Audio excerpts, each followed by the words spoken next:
Assalamualaikum warahmatullahi wabarakatuh. Salam hangat dari saya, Pak Degara. Semoga teman-teman yang mendengarkan diberikan kesehatan dan rizki yang cukup. Sebelum mulai ceritanya, jangan lupa klik subscribe dan tekan juga lonceng notifikasinya agar bisa mendengarkan lebih banyak kisah dari saya. Untuk teman-teman yang punya cerita mistis, juga bisa dikirimkan lewat email yang tertera. Dan tanpa basa-basi lagi, mari kita simak ceritanya. Malam itu, suara jangkrik dan gemerisik daun dihembus angin terdengar di seluruh desa. Lampu minyak yang temaram menerangi rumah sederhana keluarga Pratama.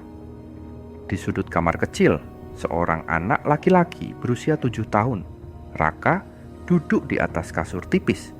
Matanya yang besar memandang keluar jendela, tepat ke arah hutan gelap yang membentang di pinggiran desa.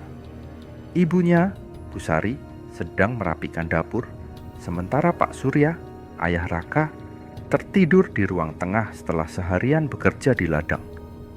Di kamar sebelah, Naila yang baru berusia 2 tahun meringkuk dalam buayan, sesekali menggumam dalam tidurnya. Raka menoleh ke arah sudut kamar. Bibirnya bergetar, matanya menatap lekat-lekat ke arah sebuah bayangan yang berdiri diam di sana. Awal kesadaran bayangan itu tidak seperti manusia. Tingginya hampir menyentuh langit-langit rumah. Bentuknya hitam pekat, tidak memiliki wajah. Hanya 2 lubang merah terang yang menyerupai mata. "Siapa kamu?" bisik Raka, suaranya gemetar. Bayangan itu tidak menjawab, tapi perlahan bergerak mendekat. Suhu udara di kamar tiba-tiba menjadi dingin. Raka merasakan bulu kuduknya berdiri. Tubuhnya tidak bisa bergerak, seperti terkurung dalam cengkeraman ketakutan. Tiba-tiba suara tangisan Naila dari kamar sebelah memecah keheningan. Bayangan itu berhenti, lalu lenyap begitu saja, seolah larut dalam kegelapan. Bu Sari masuk ke kamar Naila, menggendongnya untuk menenangkan. Ketika ia melewati kamar Raka, ia melihat anak laki-lakinya meringkuk di sudut dengan wajah pucat. "Raka, kamu kenapa, Nak?" tanya Bu Sari khawatir. Raka hanya menggeleng, tidak ingin membuat ibunya takut. Tapi dalam hati, ia tahu ada sesuatu yang tidak beres. Masa-masa sulit hari-hari berikutnya, Raka mulai sering terlihat berbicara sendiri. Ketika bermain di halaman, ia tampak seperti sedang berbicara dengan seseorang yang tidak terlihat. Terkadang ia berhenti di tengah jalan dan memandang kosong ke arah tertentu, seolah-olah ada sesuatu yang berdiri di sana. Warga desa mulai bergunjing. "Anaknya Bu Sari itu aneh," bisik seorang tetangga kepada yang lain. "Apa mungkin dia kena guna-guna?" Pak Surya yang keras dan pragmatis menganggap Raka hanya berimajinasi. "Kamu terlalu banyak mendengar cerita horor, Raka. Itu semua hanya khayalan," tegurnya suatu malam. Tapi Raka tahu apa yang ia lihat itu nyata. Makhluk-makhluk itu bukan khayalan. Mereka hadir, kadang hanya berdiri diam, kadang mengikuti, atau bahkan berbisik sesuatu yang tidak dimengerti Raka. Pertemuan pertama dengan Pak Wiryo. Suatu sore, ketika Raka sedang duduk sendirian di dekat ladang, seorang pria tua dengan tongkat kayu menghampirinya. Pak Wiryo, dukun desa yang dikenal memiliki ilmu kebatinan, menatap Raka dengan pandangan tajam. "Kamu melihat mereka ya?" tanya Pak Wiryo tanpa basa-basi. Raka tertegun. Ia tidak pernah berbicara kepada siapapun tentang apa yang ia alami, kecuali Naila, yang masih terlalu kecil untuk mengerti. Namun pria tua ini tampaknya mengetahui segalanya. "Jangan takut," lanjut Pak Wiryo. "Apa yang kamu miliki adalah karunia, bukan kutukan." Raka hanya diam, tapi dalam hatinya ia merasa sedikit lega. Ini pertama kalinya ada orang yang tidak menganggapnya aneh atau gila. Konflik di malam hari. Beberapa hari kemudian, sebuah peristiwa besar terjadi. Malam itu, keluarga Pratama sedang makan malam ketika tiba-tiba angin kencang berhembus dari arah hutan. Suara aneh, seperti tangisan perempuan, terdengar samar dari luar rumah. Semua anggota keluarga berhenti makan dan menatap ke arah jendela. "Suara apa itu?" bisik Bu Sari. Pak Surya menggeleng, tampak mencoba menutupi kekhawatirannya. "Mungkin hanya angin," jawabnya datar. Tapi Raka tahu itu bukan angin. Ia bisa merasakan kehadiran makhluk itu yang kini berdiri di depan rumah mereka. Ia memandang ke arah jendela, dan di sana, di bawah cahaya bulan yang redup, ia melihat bayangan besar yang sama seperti dulu ketika ia berusia 7 tahun. "Kak, kenapa diam?" tanya Naila, yang kini berusia 8 tahun, sambil memegang tangan Raka. "Jangan keluar rumah malam ini," bisik Raka pelan, suaranya hampir tak terdengar. Raka menyadari bahwa kemampuan mata batinnya tidak bisa lagi diabaikan. Malam itu menjadi awal dari perjalanan panjangnya untuk memahami dunia gaib yang selalu ia lihat, sekaligus melindungi keluarganya dari ancaman yang mulai nyata. Beberapa minggu setelah malam yang mencekam di rumah Raka, desa kecil itu mulai dipenuhi cerita tentang kejadian aneh. Pak Darto, peternak kambing, mendapati 5 ekor kambingnya mati mendadak dengan leher seperti digigit sesuatu. Di rumah Bu Sumiati, piring-piring yang disimpan rapi di dapur pecah tanpa sebab. Anak-anak desa juga mulai mengaku melihat sosok bayangan di hutan saat bermain di sore hari. Warga desa berkumpul di balai desa, mencoba mencari jawaban. Pak Wiryo, yang dihormati sebagai penjaga tradisi dan dukun desa, berbicara dengan suara berat. "Ada sesuatu yang salah di desa ini," katanya. "Ini bukan hanya kebetulan. Kita sedang diganggu oleh sesuatu dari dunia lain." Raka, yang ikut mendengar pembicaraan itu dari belakang, merasakan ketegangan menjalar ke seluruh tubuhnya. Ia tahu apa yang mereka bicarakan. Makhluk yang selama ini mengintai desa adalah bayangan hitam yang ia lihat sejak kecil. Pertemuan dengan Pak Wiryo sore harinya, Pak Wiryo memanggil Raka ke rumahnya, sebuah bangunan tua yang dipenuhi aroma dupa dan rempah. Dinding rumah itu dihiasi dengan lukisan-lukisan dan jimat yang tampak kuno. "Raka," kata Pak Wiryo sambil menyalakan dupa di hadapan patung kecil dari kayu jati. "Kau tahu kenapa aku memanggilmu?" Raka mengangguk pelan. "Makhluk itu, bayangan hitam itu, dia yang menyebabkan semua ini, bukan?" Pak Wiryo mengangguk. "Bayangan itu bukan makhluk sembarangan. Dia telah ada di desa ini jauh sebelum kita lahir.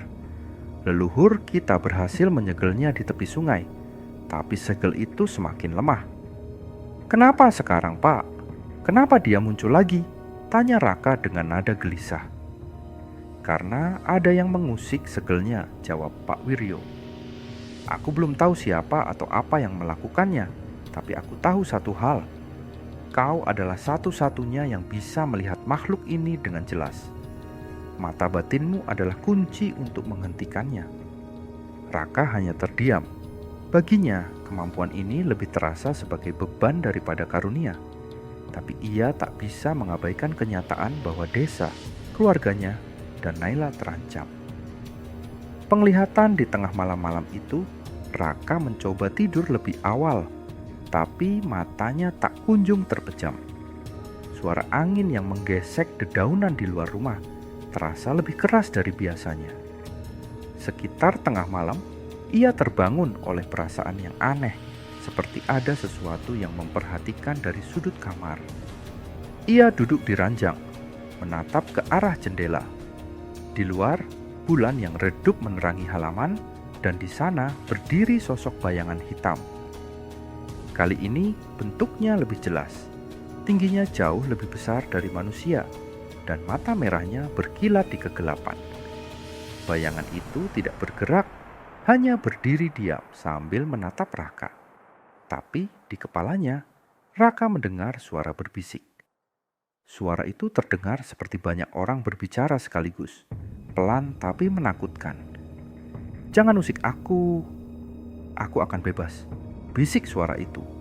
Raka merasa seluruh tubuhnya membeku. Ia ingin berteriak, tapi suaranya tertahan.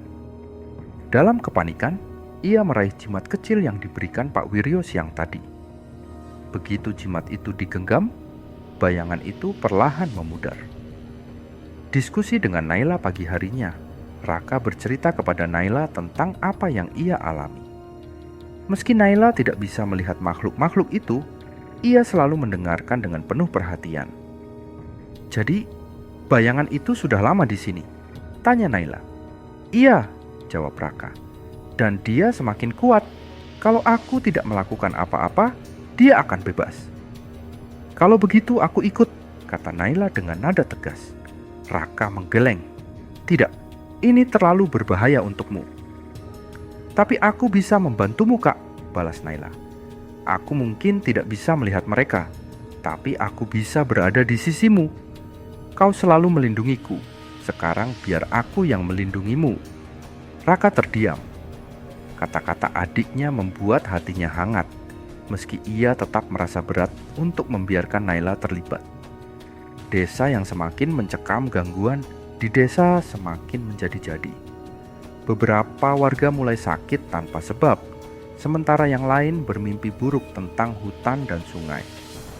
Pak Wiryo meminta semua warga untuk tidak keluar rumah setelah matahari terbenam. Namun, ada satu malam ketika Raka merasa ada sesuatu yang memanggilnya. Ia bermimpi berada di tepi sungai desa, di mana ia melihat seorang wanita berpakaian tradisional Jawa duduk di atas batu besar. Wanita itu menatapnya dengan mata penuh air mata. "Lindungi desa ini, jangan biarkan dia bebas," katanya sebelum menghilang. Ketika Raka terbangun, ia tahu apa yang harus ia lakukan. Bersama Naila, ia memutuskan untuk pergi ke sungai itu keesokan harinya untuk mencari petunjuk. Gangguan gaib semakin meresahkan desa, dan Raka mulai menyadari bahwa hanya dia yang memiliki kemampuan untuk menghentikan makhluk itu. Dibantu oleh Pak Wiryo dan dukungan adiknya, Naila, Raka bersiap menghadapi ancaman yang semakin nyata. Namun, ia juga tahu bahwa perjalanannya baru dimulai dan bahaya yang lebih besar menunggu di depan. Matahari mulai terbenam ketika Raka dan Naila melangkah menuju tepi sungai desa. Suasana di hutan terasa ganjil. Biasanya suara burung dan serangga akan meramaikan sore hari. Tetapi kini yang terdengar hanyalah keheningan, seolah-olah seluruh alam menahan napas. "Apa kita harus ke sini malam-malam begini, Kak?" tanya Naila, yang berusaha menyembunyikan rasa takutnya. Meski begitu, ia tetap menggenggam tangan kakaknya dengan erat. "Kalau kita tunggu lebih lama, aku takut kita terlambat," jawab Raka. "Aku merasa dia semakin kuat." Pak Wiryo telah memperingatkan mereka bahwa sungai itu adalah tempat yang suci, tetapi juga berbahaya. Tempat di mana batas antara dunia manusia dan dunia gaib menjadi sangat tipis. Ketika mereka tiba di tepi sungai, Raka langsung mengenali tempat yang ia lihat dalam mimpinya. Sebuah batu besar dengan ukiran-ukiran tua berdiri tegak di tepi air. Cahaya bulan membuat ukiran itu tampak hidup, seolah-olah menatap balik ke arah mereka. Rahasia batu segel Raka mendekati batu itu dengan hati-hati. Ia merasakan hawa dingin yang memancar dari permukaannya. Ketika tangannya menyentuh ukiran, sebuah bayangan samar muncul di tengah sungai. Bayangan itu perlahan membentuk sosok seorang wanita berpakaian tradisional Jawa, sama seperti yang dilihat Raka dalam mimpinya. "Dia," gumam Raka sambil menatap wanita itu dengan terkejut. Wanita itu menatap Raka dan Naila dengan pandangan penuh duka. Suaranya terdengar seperti bisikan angin yang lembut namun jelas. "Segel ini melemah," katanya. "Seseorang telah melanggar larangan leluhur. Jika makhluk itu bebas, desa kalian akan hancur." "Siapa yang melanggarnya?" tanya Raka, berusaha menahan gemetar dalam suaranya. Wanita itu menggeleng. "Aku tidak tahu siapa, tetapi kekuatan jahat sedang menarik dirinya ke dunia ini. Hanya kalian yang bisa menghentikannya." "Bagaimana caranya?" tanya Naila yang akhirnya memberanikan diri berbicara. "Perkuat segel ini dengan cahaya hati dan keberanianmu. Kau harus menghadapi ketakutan terdalammu. Tetapi ingatlah, Dia akan mencoba menipu dan melemahkanmu. Sebelum Raka sempat bertanya lebih banyak, sosok wanita itu memudar, meninggalkan udara yang semakin dingin. Penemuan yang mengejutkan Raka dan Naila memutuskan untuk memeriksa area sekitar batu. Mereka menemukan jejak lilin yang meleleh, bunga-bunga layu, dan kain hitam di dekat batu segel. Sepertinya ini semacam ritual, gumam Raka sambil memungut kain hitam itu. Ada yang mencoba membebaskannya secara sengaja. Kenapa ada yang mau melakukan itu? Naila bertanya dengan nada bingung. Mungkin seseorang ingin menggunakan kekuatannya. Bayangan itu tidak hanya menghancurkan, tapi juga bisa memberikan kekuatan besar pada orang yang membuat perjanjian dengannya, jawab Raka. Sebuah suara mendadak terdengar dari arah hutan, seperti ranting yang patah. Keduanya saling berpandangan. "Siapa itu?" tanya Naila, memegang lengan kakaknya lebih erat. Dari kegelapan muncul sosok seorang pria. Itu adalah Pak Wiryo. "Kalian menemukan sesuatu?" tanya Pak Wiryo dengan suara berat. Raka menunjukkan kain hitam dan menjelaskan tentang jejak ritual yang mereka temukan. Pak Wiryo memandang benda-benda itu dengan ekspresi serius. "Ini adalah tanda-tanda seseorang melakukan ritual terlarang. Bisa jadi mereka tidak tahu apa yang mereka lakukan, tapi ini sangat berbahaya." Tepat saat mereka berbicara, hawa di sekitar mereka tiba-tiba berubah. Angin dingin berhembus kencang, membuat daun-daun berterbangan. Dari dalam hutan, terdengar suara langkah kaki berat yang perlahan mendekat. "Raka, Naila, mundur ke belakangku," perintah Pak Wiryo sambil mencabut jimat berbentuk keris kecil dari ikat pinggangnya. Dari dalam kegelapan, sosok bayangan besar muncul. Itu adalah bayang hitam. Tetapi kali ini wujudnya jauh lebih jelas dan menyeramkan. Tubuhnya terlihat berlapis kabut pekat, dengan mata merah menyala yang menatap mereka tanpa berkedip. "Kalian tidak bisa menghentikanku," suara makhluk itu menggema di udara, dalam nada yang berat dan dingin. "Segel ini akan hancur dan aku akan bebas." Pak Wiryo mulai melafalkan mantra, tapi bayang hitam mengangkat tangannya dan menghentikan angin di sekitar mereka. "Mantra-mantramu tak lagi cukup, tua bangka." Makhluk itu menyerang dengan cepat, mengarahkan cakar bayangannya ke arah mereka. Raka, tanpa sadar, berdiri di depan Naila, melindunginya. Pak Wiryo berteriak, "Raka, fokuskan kekuatan batinmu." Raka mencoba mengingat ajaran Pak Wiryo. Ia menggenggam jimat di tangannya dan memejamkan mata. Dalam pikirannya, ia memusatkan energi ke titik cahaya kecil yang pernah Pak Wiryo ajarkan. Tiba-tiba, dari jimat itu muncul cahaya terang yang menyilaukan. Bayang hitam terhenti, meraung kesakitan sambil mundur. "Lanjutkan Raka," teriak Pak Wiryo. "Dia lemah terhadap cahaya itu." Namun, sebelum mereka sempat menyerang lebih jauh, bayang hitam menghilang ke dalam kegelapan, meninggalkan hawa dingin yang membekukan. Pak Wiryo menghela napas panjang. "Kita berhasil mengusirnya untuk sementara, tapi ini belum selesai.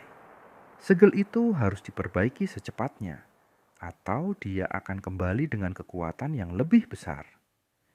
"Aku siap," kata Raka dengan tegas, meski hatinya masih berdebar. "Aku juga," tambah Naila. "Aku tidak akan meninggalkan Kak Raka sendirian." Pak Wiryo menatap mereka berdua dengan mata penuh kebanggaan. "Baiklah, tapi ingat, jalan ini penuh bahaya. Kalian harus lebih kuat, karena dia akan menggunakan segala cara untuk menghancurkan kalian." Malam itu mereka kembali ke desa dengan hati yang berat, tetapi tekad yang bulat. Mereka tahu bahwa pertempuran sebenarnya baru saja dimulai. Raka mulai menyadari bahwa perannya lebih besar dari sekadar melindungi keluarganya. Dengan dukungan Naila dan bimbingan Pak Wiryo, ia harus melawan bayang hitam yang semakin kuat, sekaligus mencari tahu siapa yang mencoba membebaskan makhluk itu. Di balik bayang-bayang, kebenaran yang lebih gelap menanti. Setelah serangan mendadak di tepi sungai, hawa desa semakin mencekam. Warga mulai mengurung diri di rumah saat malam tiba. Anak-anak tidak lagi bermain di luar, dan suara gamelan yang biasa terdengar dari balai desa setiap malam Jumat kini terhenti. Raka, Naila, dan Pak Wiryo berkumpul di rumah dukun tua itu untuk membahas langkah berikutnya.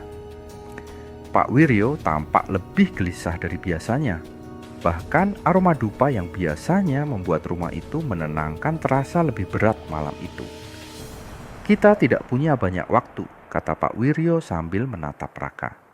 "Makhluk itu akan kembali, dan kali ini dia akan membawa kekuatan yang lebih besar." Raka, meskipun masih takut, kini memiliki tekad yang tak tergoyahkan. "Apa yang harus aku lakukan, Pak? Aku tidak ingin membiarkan desa ini hancur." Pak Wiryo menarik napas panjang. "Kita harus memperkuat segel di sungai itu. Tapi untuk melakukannya, kau harus masuk ke dunia mereka, dunia gaib. Di sana kau akan menghadapi kekuatan mereka langsung." Naila yang mendengarkan dengan saksama berkata, "Aku ikut. Aku tidak akan membiarkan Kak Raka pergi sendirian." Pak Wiryo ragu sejenak, tapi kemudian mengangguk. "Baiklah. Namun kalian harus tahu, dunia gaib bukanlah tempat yang ramah. Jika hati kalian goyah, kalian bisa terjebak di sana selamanya." Ritual pembukaan gerbang. Pada malam bulan purnama, di tepi sungai, Raka dan Naila bersiap menjalani ritual pembukaan gerbang ke dunia gaib. Pak Wiryo menggambar lingkaran besar di tanah menggunakan kapur putih, dihiasi dengan simbol-simbol kuno yang hanya ia pahami. Di tengah lingkaran, ia meletakkan kendi berisi air suci, beberapa helai daun sirih, dan jimat milik Raka. "Ketika gerbang terbuka, jangan ragu. Masuklah dengan hati yang teguh," kata Pak Wiryo. "Aku akan menjaga tubuh kalian di sini, sementara jiwa kalian melintasi batas dunia." Pak Wiryo mulai melantunkan mantra dengan suara berat. Angin tiba-tiba bertiup kencang, meskipun udara sebelumnya tenang. Lingkaran di tanah mulai bersinar dengan cahaya kebiruan. Perlahan, cahaya itu berubah menjadi pusaran, seperti sebuah pintu yang berputar ke dalam kegelapan. "Masuk sekarang!" seru Pak Wiryo. Raka menggenggam tangan Naila erat. Mereka saling bertukar pandang sebelum melangkah ke dalam pusaran itu. Dunia gaib, dimensi bayangan. Ketika Raka dan Naila membuka mata, mereka berada di tempat yang berbeda. Dunia itu gelap, tetapi tidak sepenuhnya tanpa cahaya.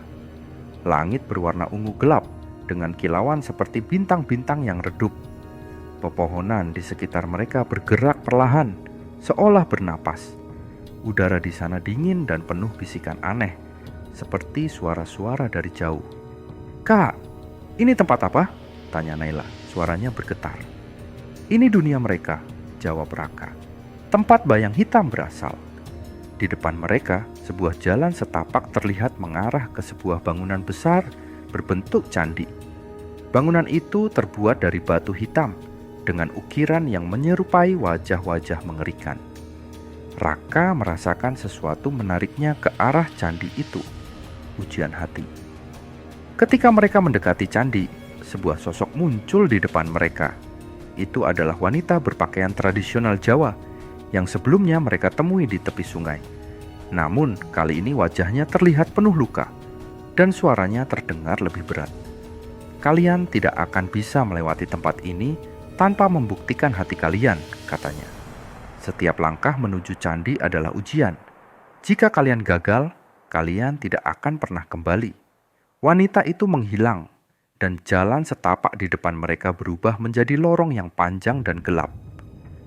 Raka dan Naila mulai berjalan, tetapi tidak lama kemudian mereka dihadang oleh bayangan yang menyerupai makhluk-makhluk aneh. Wujud mereka berganti-ganti, kadang menyerupai orang-orang yang mereka kenal. Salah satu bayangan berubah menjadi sosok Pak Surya, ayah mereka. "Raka, pulanglah, jangan tinggalkan kami," suara itu memanggil. Raka hampir terpancing untuk mendekat, tetapi Naila menarik tangannya. "Kak, itu bukan ayah," Jangan dengarkan mereka. Raka mengangguk, menguatkan hati. Ia mulai melantunkan doa yang diajarkan oleh Pak Wiryo dan bayangan-bayangan itu lenyap. Pertemuan dengan bayang hitam. Ketika mereka mencapai candi, bayang hitam sudah menunggu di depan pintu besar. Tubuhnya jauh lebih besar dan kokoh dari sebelumnya, dengan aura hitam yang melingkupi sekelilingnya. Kalian pikir bisa mengalahkanku di sini, di tempatku berkuasa? Raungnya. Raka maju selangkah, memegang jimat di tangannya. Kami tidak akan membiarkanmu menghancurkan desa kami. Bayang hitam tertawa keras. Kau hanyalah anak kecil yang lemah. Apa kau pikir cahaya kecilmu bisa melawanku? Makhluk itu menyerang, menciptakan bayangan yang mencoba melingkupi Raka dan Naila. Tetapi Raka, dengan keberanian yang tumbuh dalam hatinya, menggenggam jimatnya erat-erat. Ia memusatkan pikirannya, mengingat semua yang ia cintai, keluarganya, desa, dan Naila. Cahaya dari jimat itu semakin terang, menyilaukan hingga bayang hitam meraung kesakitan. Tidak, tidak mungkin kau bisa mematahkan kekuatanku. Namun, tepat saat mereka hampir menang, makhluk itu melemparkan bayangan terakhir ke arah Naila. Raka harus memilih, menyerang bayang hitam atau menyelamatkan adiknya. Raka, tanpa ragu, melindungi Naila. Cahaya dari tubuhnya meluas, menyelimuti mereka berdua dan memantulkan serangan bayangan itu kembali ke bayang hitam. Makhluk itu menjerit dan menghilang dalam ledakan cahaya. Kembali ke dunia nyata Raka dan Naila terbangun di tepi sungai. Pak Wiryo tersenyum lega melihat mereka membuka mata. Kalian berhasil, katanya. Makhluk itu telah dilemahkan dan segelnya kini diperkuat. Raka merasa kelelahan, tetapi juga bangga. Ia tahu bahwa perjuangan mereka telah menyelamatkan desa, setidaknya untuk sementara waktu. Raka dan Naila berhasil memperkuat segel dan mengusir bayang hitam, meski dengan risiko besar. Namun mereka juga sadar bahwa kekuatan jahat itu tidak sepenuhnya hilang. Perjalanan mereka mengajarkan pentingnya keberanian, keteguhan hati, dan cinta keluarga. Di desa kecil itu, mereka kini menjadi pelindung yang diam-diam menjaga keseimbangan antara dua dunia. Setelah berhasil memperkuat segel dan mengusir bayang hitam, desa kembali tenang. Warga perlahan keluar dari rumah, mencoba melanjutkan hidup seperti biasa.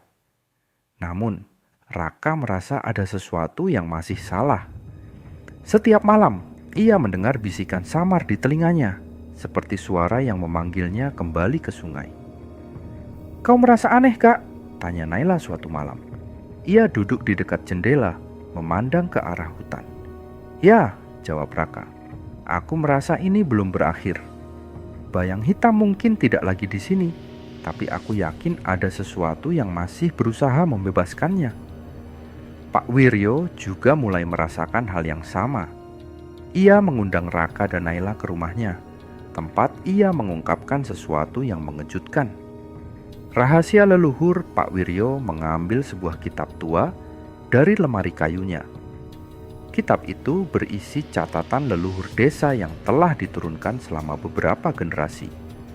Halaman-halamannya kusam dengan tulisan tangan dalam aksara Jawa kuno. Ada sesuatu yang belum aku ceritakan, kata Pak Wiryo dengan nada berat. Bayang hitam bukan hanya makhluk gaib biasa. Ia adalah penjaga yang diciptakan oleh leluhur kita sendiri. Tetapi sesuatu membuatnya berubah menjadi jahat. Penjaga? Raka mengulang, bingung. Ya, lanjut Pak Wiryo. Dahulu kala, desa ini berdiri di atas sebuah wilayah yang dipenuhi kekuatan mistis. Leluhur menciptakan bayang hitam untuk menjaga keseimbangan antara dunia manusia dan dunia gaib. Namun, ritual yang salah dilakukan oleh seseorang dari garis keturunan kita telah mengubahnya menjadi penghancur. Raka dan Naila terdiam. Ketika kau mengatakan garis keturunan kita, maksudnya kami? Tanya Naila, suaranya gemetar. Pak Wiryo mengangguk pelan. Ibumu berasal dari garis keturunan langsung para penjaga segel ini. Itulah sebabnya kau memiliki mata batin, Raka. Kau adalah penerus mereka, dan ini adalah takdirmu. Pengkhianatan tersembunyi. Saat Pak Wiryo berbicara, seorang tamu tak terduga muncul di pintu. Itu adalah Pak Suryo, kepala desa. Wajahnya tampak tegang, tetapi ia mencoba tersenyum. "Maaf mengganggu," katanya. "Tapi aku mendengar pembicaraan ini, dan aku rasa kita harus segera bertindak." Pak Wiryo mengernyit. "Apa maksudmu, Pak Suryo?" "Aku tahu siapa yang mencoba membebaskan bayang hitam," katanya. "Tapi aku tidak bisa memberitahu kalian di sini. Kita harus ke balai desa." Meskipun curiga, Raka dan Naila mengikuti Pak Suryo ke balai desa bersama Pak Wiryo. Namun, sesampainya di sana mereka menemukan hal yang mengejutkan. Balai desa dipenuhi oleh warga, tetapi suasananya dingin dan penuh ketegangan. "Pak Suryo, apa artinya ini?" tanya Pak Wiryo. Pak Suryo tersenyum dingin. "Aku tidak pernah bermaksud membebaskan bayang hitam. Aku hanya ingin memanfaatkan kekuatannya untuk membawa desa ini ke masa kejayaan. Jadi, ini semua ulahmu?" Raka mengepalkan tangannya. Marah. Pak Suryo mengangguk. "Kau tidak mengerti, desa ini sedang sekarat. Lahan pertanian kita, sumber air kita, semuanya semakin menipis.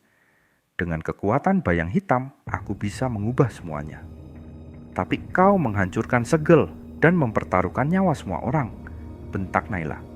"Kadang, untuk mendapatkan sesuatu yang besar, kita harus mengambil risiko," jawab Pak Suryo dengan santai. "Dan sekarang aku akan memastikan tidak ada yang menghalangiku." Perlawanan terakhir, Pak Suryo mengangkat tangannya, dan tiba-tiba hawa dingin kembali menyelimuti balai desa. Dari bayang-bayang di sekitarnya, sosok-sosok gaib muncul, makhluk-makhluk kecil yang menyerupai bayang hitam, tetapi lebih lemah. "Dia telah membuat perjanjian dengan mereka," gumam Pak Wiryo. "Kita harus menghentikannya." Raka, Naila, dan Pak Wiryo melawan makhluk-makhluk itu dengan segala yang mereka miliki. Raka menggunakan jimatnya untuk memancarkan cahaya, sementara Pak Wiryo melafalkan mantra pelindung. Naila, meski tanpa kemampuan batin, membantu melindungi warga yang ketakutan. Namun, Pak Suryo semakin menguatkan kendalinya. "Kalian tidak akan bisa menghentikan takdir ini," raungnya. Cahaya yang tersembunyi. Ketika situasi tampak putus asa, Raka mendengar suara samar di kepalanya. Itu adalah suara wanita dari dunia gaib yang ia temui sebelumnya. "Raka," bisiknya, "kekuatan sejati bukan berasal dari jimatmu, tapi dari hatimu. Percayalah pada dirimu sendiri." Raka memejamkan mata, mengingat semua yang telah ia lalui. Ia merasa cahaya hangat mulai mengalir dari dalam dirinya, bukan dari jimat yang ia pegang. Ketika ia membuka matanya, seluruh tubuhnya bersinar dengan cahaya putih yang terang. Pak Suryo mundur, terkejut. "Apa ini?" "Ini adalah kekuatan penjaga sejati," jawab Raka dengan suara yang penuh keyakinan. Dengan satu gerakan tangan, Raka memancarkan cahaya itu, menghancurkan makhluk-makhluk gaib di sekitarnya. Pak Suryo terjatuh ke tanah, kehilangan kendali atas kekuatan gaibnya. Setelah kejadian itu, Pak Suryo diasingkan dari desa, dan warga mulai membangun kembali kehidupan mereka. Segel di sungai diperkuat untuk memastikan bayang hitam tidak akan kembali. Raka kini lebih percaya diri dengan kemampuannya, menerima takdirnya sebagai penjaga keseimbangan. Naila tetap di sisinya, menjadi pendukung setianya. "Kau tahu, Kak," kata Naila suatu hari, "meskipun ini berat, aku bangga padamu." Raka tersenyum. "Aku tidak bisa melakukannya tanpamu." Meskipun ancaman bayang hitam telah berlalu, Raka tahu bahwa tugasnya belum selesai. Sebagai penjaga, ia harus terus melindungi desa, tidak hanya dari makhluk gaib, tetapi juga dari kegelapan di hati manusia. Kebenaran tentang bayang hitam dan garis keturunan Raka terungkap. Dengan kekuatan hati dan dukungan keluarganya, Raka berhasil menghentikan ancaman yang muncul dari dalam desanya sendiri. Kini, ia berdiri sebagai penjaga sejati, menjaga keseimbangan antara dua dunia. Setelah kekalahan Pak Suryo dan penguatan segel di sungai, kehidupan di desa kembali damai. Namun, ketenangan itu terasa seperti bayang-bayang yang menyembunyikan sesuatu yang besar. Raka tidak bisa menghilangkan perasaan bahwa semua ini belum sepenuhnya berakhir. Suatu malam ia bermimpi. Dalam mimpinya, wanita berpakaian tradisional yang sering ia lihat di dunia gaib muncul kembali. Kali ini, wajahnya lebih jelas dan teduh, namun ada kesedihan di matanya. "Raka," katanya lembut, "ini belum selesai. Bayang hitam adalah penjaga yang diciptakan untuk melindungi, tapi kini dia terperangkap dalam kegelapan. Jika kau tidak membebaskannya, keseimbangan dunia ini akan hancur." Raka terbangun dengan keringat dingin. Ia tahu apa yang harus dilakukan. Namun, kali ini, ia tidak hanya berhadapan dengan makhluk gaib, tetapi juga harus mengorbankan sesuatu yang penting. Raka memanggil Naila dan Pak Wiryo ke rumah. Ia menceritakan mimpinya dan menyampaikan tekadnya untuk mengakhiri semuanya. "Aku harus membebaskan bayang hitam dari kegelapannya," kata Raka. "Jika tidak, dia akan terus menjadi ancaman." Pak Wiryo tampak ragu. "Itu tugas yang sangat berbahaya, Raka. Jika kau gagal, kau mungkin tidak akan bisa kembali." "Aku tidak punya pilihan," jawab Raka. "Ini bukan hanya tentang desa, tapi tentang keseimbangan dunia." Naila seperti biasa bersikeras untuk ikut. "Kak, aku tidak akan membiarkanmu pergi sendirian. Apapun yang terjadi, kita akan melakukannya bersama." Dengan berat hati, Pak Wiryo setuju untuk membantu mereka mempersiapkan ritual terakhir. Kali ini, ritual itu melibatkan membuka portal ke pusat dunia gaib, tempat bayang hitam terperangkap sepenuhnya. Di malam ritual, Raka dan Naila kembali memasuki dunia gaib melalui portal yang diciptakan oleh Pak Wiryo. Namun, kali ini, suasananya jauh lebih gelap dan menyeramkan.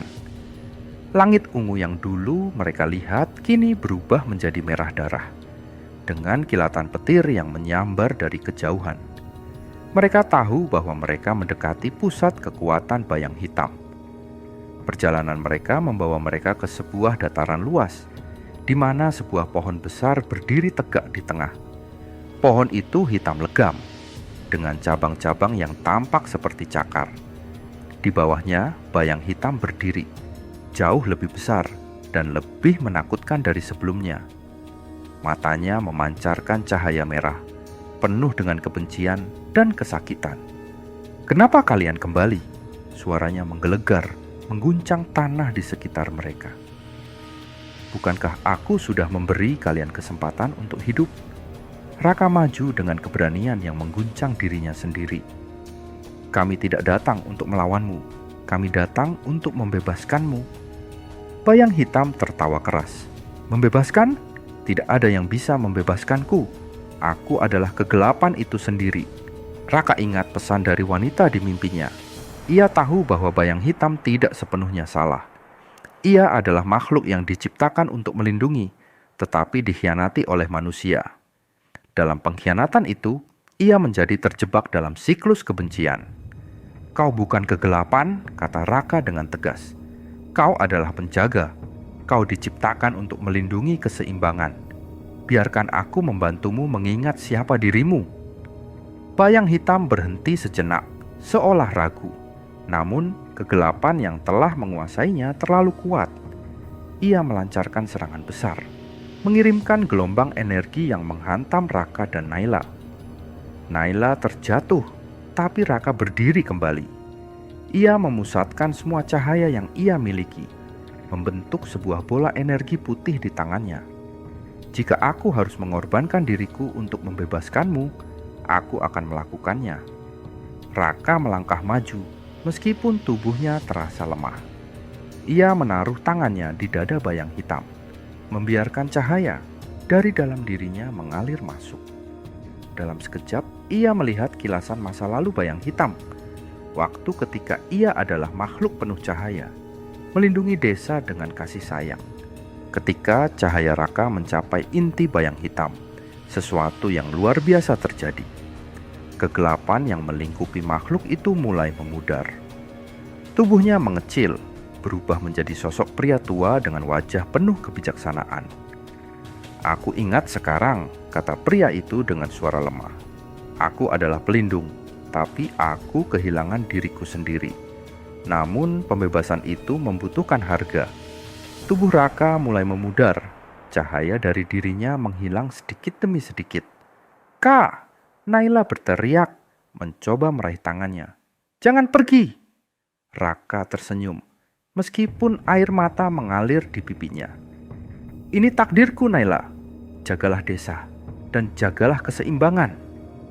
Dalam kilauan terakhir, tubuh Raka menghilang, meninggalkan keheningan yang menyelimuti dunia gaib. Naila terbangun di tepi sungai, dengan Pak Wiryo di sampingnya. Ia menangis, menyadari bahwa kakaknya telah pergi. Namun, saat ia memandang sungai, ia melihat sesuatu yang luar biasa. Air sungai itu kini bersinar dengan cahaya lembut, seperti pelindung yang menjaga desa dari segala ancaman. Pak Wiryo menepuk pundaknya. Raka tidak benar-benar pergi. Ia telah menjadi bagian dari keseimbangan ini. Naila berjanji pada dirinya sendiri untuk melanjutkan perjuangan kakaknya. Ia mulai belajar dari Pak Wiryo, mengasah kemampuan batinnya untuk menjadi pelindung baru bagi desa. Desa kini hidup dalam kedamaian yang lebih kuat. Warga, meskipun tidak tahu sepenuhnya apa yang terjadi, merasakan aura perlindungan yang tak terlihat. Dan di malam-malam tertentu, Naila bisa merasakan kehadiran Raka, tersenyum dari kejauhan. Dengan pengorbanannya, Raka mengembalikan keseimbangan antara dunia manusia dan dunia gaib.